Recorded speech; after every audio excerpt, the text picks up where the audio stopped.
ഇസ്രായേലിനെ ലക്ഷ്യം വെച്ച് മാരകമായ സ്ഫോടക വസ്തു നിറച്ച ഡ്രോണുകൾ കൊണ്ട് ആക്രമണം നടത്തി ഹൂതികൾ.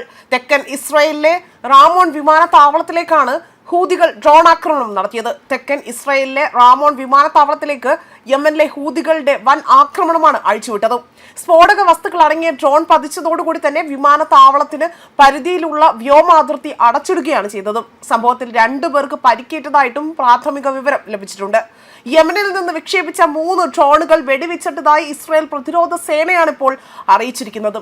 ഇതിന് പിന്നാലെയാണ് ഇപ്പോൾ വിമാനത്താവളത്തിന് നേരെ ഡ്രോൺ പതിച്ചതായും വിവരങ്ങൾ പുറത്തുവരുന്നത്.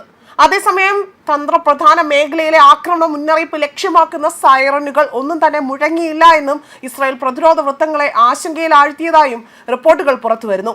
അതുപോലെ തന്നെ സൈറനുകൾ മുഴങ്ങിയില്ല എന്ന് ഇസ്രായേൽ സൈന്യം സ്ഥിരീകരിക്കുകയും യമനിൽ നിന്ന് വിക്ഷേപിച്ച ഡ്രോൺ തിരിച്ചറിയുന്നതിൽ പരാജയപ്പെട്ടതിനെ കുറിച്ച് അന്വേഷിച്ചു വരികയാണ് എന്നും IDF ഇപ്പോൾ വ്യക്തമാക്കിയിട്ടുണ്ട്. അതേസമയം മറ്റു 3 ഹൂതി ഡ്രോണുകളെ ഇസ്രായേൽ വ്യോമസേന വെടിവെച്ചിട്ടതായും അധികൃതർ വ്യക്തമാക്കി.